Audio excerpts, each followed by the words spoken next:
이쁘고 건강한 마음을 만들기 위한 채널 마인드 힐링 채널에서 여러분들께 행복을 듬뿍 나눠드립니다. 21세기 대표적 영적 교사 에카르트 톨레의 영문 원본 A New Earth를 번역한 삶으로 다시 태어나기 위해서 소유라는 환상 부분입니다. 무엇인가를 소유한다는 것은 실제로 무엇을 의미하는가? 무엇을 나의 것으로 만드는 것은 무슨 의미인가? 뉴욕 거리에 있는 초고층 빌딩을 가리키며 이 빌딩은 나의 것이야, 나의 소유야 라고 말한다면 당신은 엄청난 부자이거나 망상병 환자이거나 거짓말쟁이이다. 어떤 경우이든 당신은 나라는 생각 형태와 건물이라는 생각 형태가 하나로 합쳐진 이야기를 하고 있는 것이다. 마음속에서 소유의 개념이 작용하는 방식이 그것이다.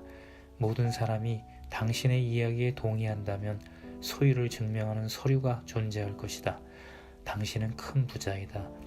아마도 동의하지 않는다면 당신은 망상병에 빠진 환자이거나 상습적인 거짓말쟁이일 것이고 정신병원에 보내질 것이다. 여기서 중요한 것은 다른 사람들이 그 이야기에 동의하든 동의하지 않든 이야기와 그 이야기를 만들고 있는 생각 형태는 자신이 누구인가와는 아무 관계가 없다는 사실을 아는 일이다. 설령 사람들이 동의하더라도 소유는 궁극적으로는 하나의 이야기, 허구임에는 변함이 없다. 많은 사람들은 임종의 자리에 누워 외부의 모든 것이 떨어져 나갈 때에야 비로소 이 세상의 어떤 것도 자신의 존재와 무관하다는 사실을 깨닫는다. 죽음이 가까워지면 소유라는 개념 자체가 궁극적으로 완전히 무의미한 것임이 드러난다. 또한 사람들은 생의 마지막 순간에 이르러 깨닫는다. 전 생애를 통해 더 완전한 자아의식을 찾아다녔지만 그들이 진정으로 찾고 있었던 것, 즉 그들이 존재하는 사실 언제나 그곳에 이미 있었다는 사실을, 하지만 대부분의 경우 사물과의 동일화로 인해 궁극적으로는 자신의 생각과의 동일화로 인해 그 존재가 흐려져 있을 뿐이다. 마음이 가난한 사람은 복이 있으니 하늘나라가 그들의 것이다 라고 예수는 말했다. 마음이 가난하다는 것은 무엇을 의미하는가? 마음에 아무런 짐도 없고 무엇과도 동일화되지 않는 것이다. 그러한 사람은 어떤 사물에서도 또한 자아의식과 관계된 어떤 개념에서도 정체성을 찾지 않는다. 그리고 하늘나라는 무엇인가? 그것은 단순하지만 심오한 존재의 기쁨이다.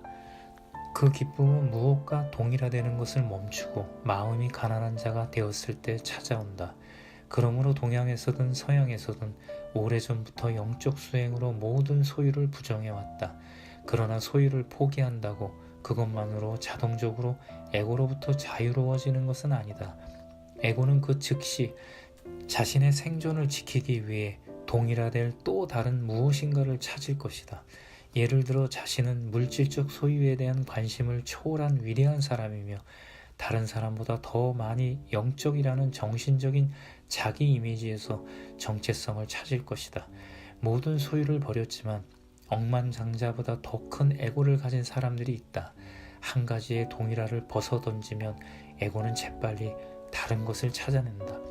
결국 에고는 자신의 존재를 입증해줄 무엇인가가 있는 한 그 무엇과 동일화되든 궁극적으로는 상관하지 않는다.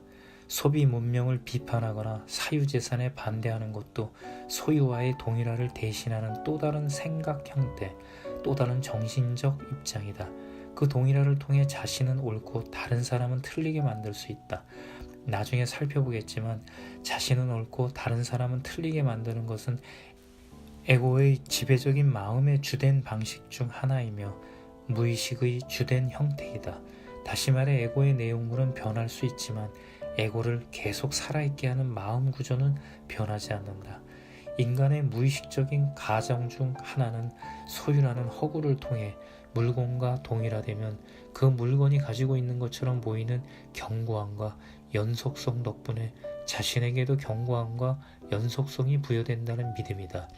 건물 등은 특히 그렇고 더 많이 적용되는 것은 파괴할 수 없는 유일한 소유물인 토지일 것이다.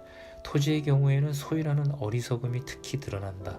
백인 식민지 개척자가 침입했을 때 북미 원주민들은 토지 소유라는 개념을 이해할 수 없었다. 그래서 유럽인들이 그들에게 종이를 내밀며 서명하게 했을 때 그들은 서류에 서명하는 것이 무엇을 의미하는지조차 이해하지 못했기 때문에 땅을 잃었다. 그들은 토지가 자신들에게 속해 있는 것이 아니라 자신들이 토지에 속해 있다고 느꼈던 것이다. 에고는 소유와 존재를 동일시하는 경향이 있다. 나는 소유한다. 고로 나는 존재한다. 그리고 더 많이 가질수록 자신이 더 많이 존재한다고 믿는다. 에고는 비교를 통해 살아간다. 다른 사람에게 어떻게 보이는가가 스스로를 어떻게 보는가를 결정짓는다. 모두가 대저택에 살고 모두가 부자라면 대저택도 재산도 자신의 자의식을 강화하는데 더 이상 도움이 되지 않을 것이다. 그때는 자신의 부를 포기하고 작은 오두막으로 이사해 자신이 남들보다 더 많이 영적이라고 생각하며 남들에게도 그렇게 보이면서 자신의 정체성을 찾을 수 있다. 남들에게 어떻게 보이는가가 자신은 어떤 사람이며 누구인가를 비춰주는 거울이 된다. 에고의 자아 존중감은 많은 경우 다른 사람들의 눈에 비치는 자신의 가치에 매여 있다. 당신은 자신에게 자아의식을 줄 다른 사람들이 필요한 것이다. 그리고 무엇을 얼마나 갖고 있는가로 거의 대부분 자아 존중감이 결정되는 문화 속에서 살고 있다면 그 집단적 망상을 꿰뚫어 보지 못하는 한 자신의 가치와 자아의식의 완성을 찾아 헛된 희망을 품고 남은 평생 동안 물질만을 쫓아다니는 문명이 될 것이다. 어떻게 하면 물질에 대한 집착을 내려놓을 수 있는가?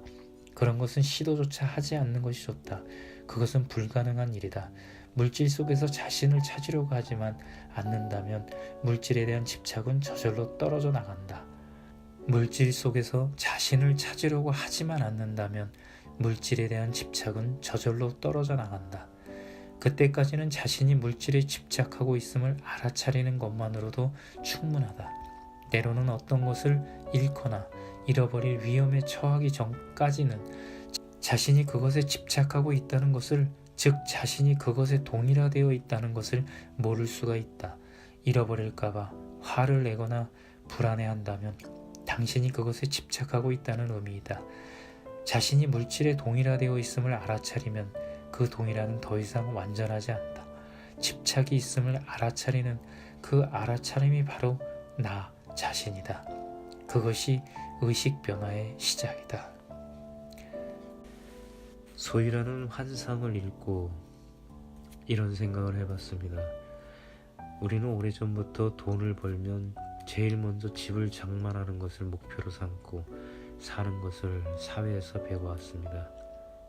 그리고 집을 장만한 후에는 더 큰 집을 장만하기 위하여 또 정신없이 돈을 벌려고 살아온 인생에서 저자가 이야기한 죽음이 가까워지면 소유라는 개념 자체가 궁극적으로 완전히 무의미한 것임이 드러난다 라고 말한 것처럼 죽으면 아무것도 가져갈 수 없다는 나이 드신 분들이 하시는 이야기를 들어본 적이 있으시죠? 그럼에도 불구하고 우리는 늘 돈을 많이 벌면 행복해질 거라고 생각하면서 사는 건 아닌지, 물론 돈을 벌어야 살 수 있는 구조인 자본주의에 살고 있지만 그것이 남에게 보여지기 위한 삶, 남과 비교하는 에고에 구속되어 살아가는 것을 알아차림으로써 에고에서 벗어나야 하고 또한 물질의 집착에서 벗어나야 한다는 내용입니다. 진정 내가 즐겁게 하는 것, 무엇을 하면 나는 시간 가는 줄 모르고 재미있게 열심히 하는 것, 그것이 무엇인지 찾는 시간을 먼저 가져야 할 것 같아요. 사회가 말하는 돈 잘 버는 직업을 갖기 위한 공부를 지금껏 해왔다면 나의 삶, 나의 생활은 무엇을 하면서 살아가는 것이 참 행복인가를 찾는 시간을 가지시고 답을 찾으려고 시도하고 노력하십시오. 그것이 행복에 조금씩 다가가는 지름길인 것 같습니다. 축복합니다. 감사합니다. 사랑합니다. 함께하여 더 행복합니다. 사랑은 늘 나와 함께 합니다. 유익하셨다면 구독과 좋아요, 칭찬의 댓글은 저에게 큰 힘이 됩니다.